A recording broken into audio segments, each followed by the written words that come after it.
Hello বন্ধুরা, আপনারা আমার এই ইউটিউব চ্যানেলটি এই মুহূর্তে যারা দেখছেন, শুনছেন, সবার প্রতি আমার সালাম। আসসালামু আলাইকুম। অন্যান্য ধর্ম অবলম্বীর প্রতি আমার কৃতজ্ঞতা, শ্রদ্ধা ও ভালোবাসা রইল। আমার এই ইউটিউব চ্যানেল ভূমি রেজিস্ট্রি আইন সম্পর্কে বিস্তারিত আলোচনা করে থাকি। প্রতিদিন নিয়মিত নতুন নতুন ভিডিও তৈরি করি। অবশ্যই আমার এই ইউটিউব চ্যানেলটি দয়া করে সাবস্ক্রাইবার করবেন, শেয়ার করবেন, কমেন্ট করবেন, লাইক করবেন। আমার এই ইউটিউব চ্যানেলটি শুধুমাত্র আইনি সেবা প্রতিষ্ঠান। আপনারা আমার এই ইউটিউব চ্যানেলটি দেখে শুনে উপকৃত হইলে তাহলে আমার এই ইউটিউব চ্যানেলটি সার্থকতা। আমি আজকে যে বিষয়ে আপনাদের সামনে উপস্থিত হয়েছি সেটি হচ্ছে, যদি মৃত ব্যক্তির পুত্র সন্তান না থাকে তাহলে স্ত্রী এবং কন্যা কতটুকু সম্পত্তি প্রাপ্ত হবেন, এই বিষয়ে আমি আজকে বিশদ বিবরণ বিস্তারিত আলোচনা করতে চাচ্ছি। প্রথমত বলতে হয়, ইসলাম ধর্মের মহান কিতাব আল কোরআনের সূরা নিসাতে যেভাবে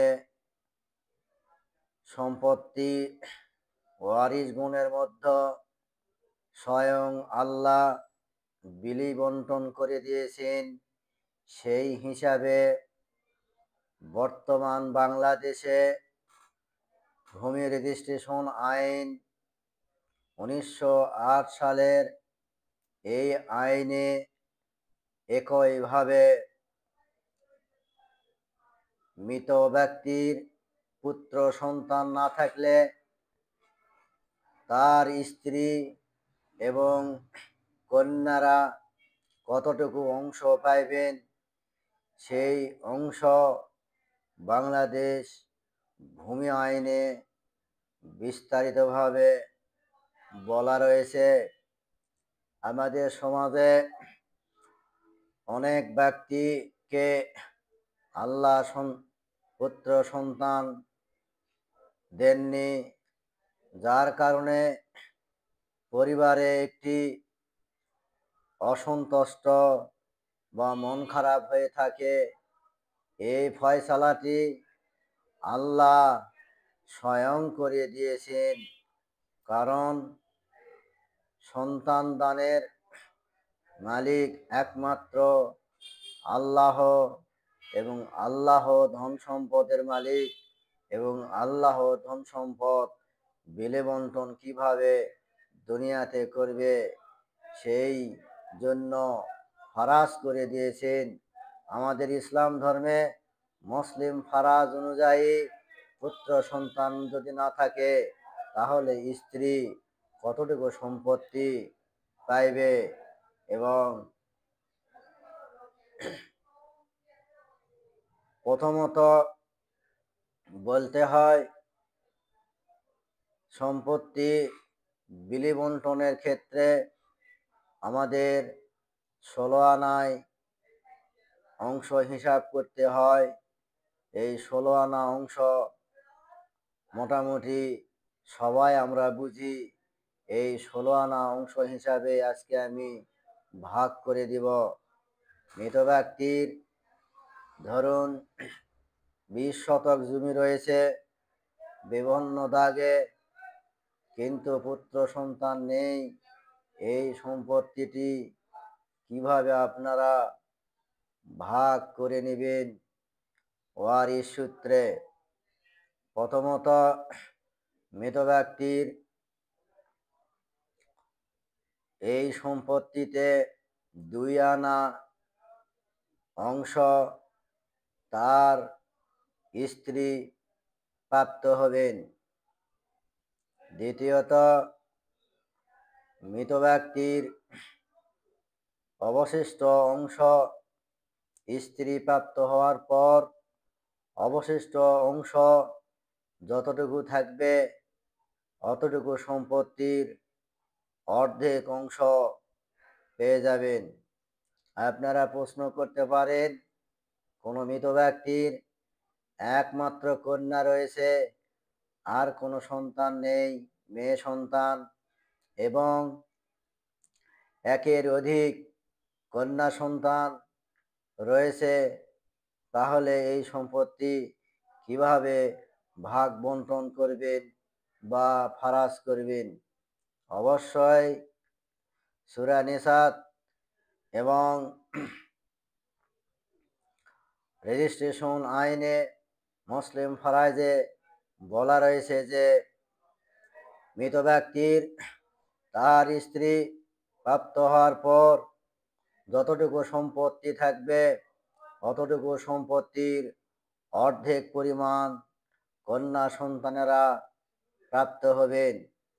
অবশিষ্ট ভোগে যে 6 আনা অংশ থাকবে, যদি মৃত ব্যক্তির পিতামাতা বেঁচে থাকেন অবশ্যই পিতামাতা উক্ত 6 আনা অংশ মালিক হবেন।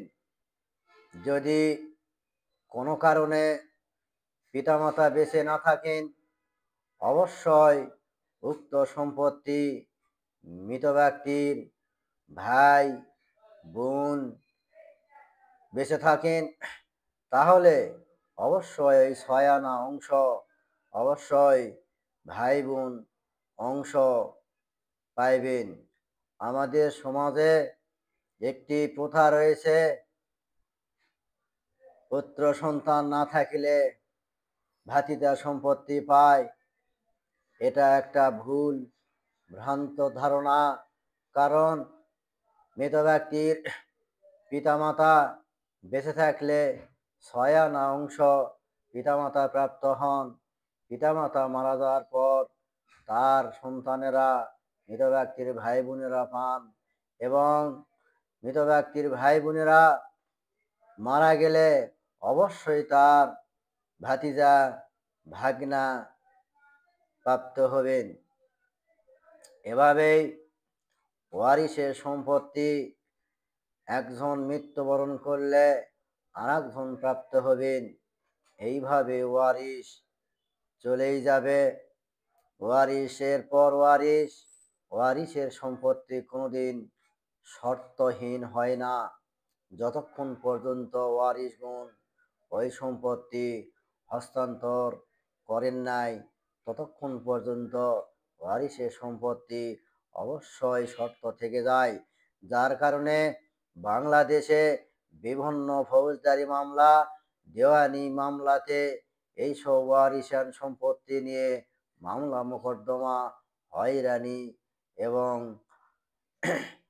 ঝগড়া বিবাদ লেগেই থাকে। কারণ আপনি যদি সচেতন হয়ে জমি রেজিস্ট্রি করেন, জমি ক্রয় করেন, আর যদি অসচেতন অবস্থায় সম্পত্তি কেনেন, যদি ওয়ারিশ বাদ দিয়ে বা ওয়ারিশ ফাঁকি দিয়ে সম্পত্তি কিনে থাকেন অবশ্যই একদিন এই ওয়ারিশ বের হয়ে যায়। কারণ ওয়ারিশের সম্পত্তি দলিলের পর দলিল, তারপর দলিল, যুগে যুগে দলিল রেজিস্ট্রি হওয়ার পরও ওয়ারিশের সম্পত্তি মালিকানা বের হয়ে যায়।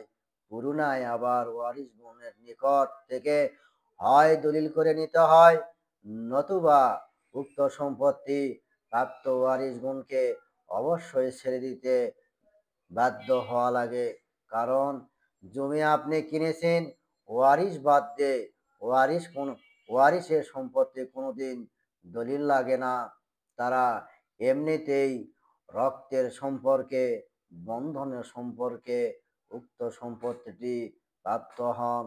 এই ওয়ারিশ যুগে যুগে চলতে থাকবে, কিন্তু ওয়ারিশ বাদ দেওয়া যায় না। আপনারা ওয়ারিশের সম্পত্তি যখন কিনতে যাবেন, অবশ্যই আপনাকে দেখতে হবে আর কোনো ওয়ারিশ বাদ পড়লো কিনা। ওয়ারিশান সার্টিফিকেট যখন ইউনিয়ন পরিষদ থেকে প্রদান করিবে, অবশ্যই আপনি এখানে লক্ষ্য রাখবেন ইউনিয়ন পরিষদ থেকে কোনো কি ওয়ারিশ বাদ দিয়ে ওয়ারিশান সনদ প্রদান করছে কিনা, এটা সঠিক কিনা, এটা জালিয়াতি কিনা, অবশ্যই আপনাকে যাচাই করতে হবে। ওয়ারিশান সনদপত্র নিয়ে অবশ্যই আপনি নিশ্চিন্তে ঘুমিয়ে গেলে চলবে না। অবশ্যই তার ওয়ারিশ, তার প্রজন্ম এগুলোকে ওই গ্রামে বা ওই এলাকায় বা ওই আত্মীয় স্বজনের ওপর খোঁজ খবর নিয়ে অবশ্যই আপনি 100 বছর 200 বছরের ওয়ারিশ গুণ বের হয়ে যাবে। অবশ্যই ওয়ারিশ ফাঁকি দেওয়া একটি আইনত দণ্ডনীয় অপরাধ বলে গণ্য হবে। আপনি অবশ্যই ওয়ারিশ ফাঁকি দিবেন না।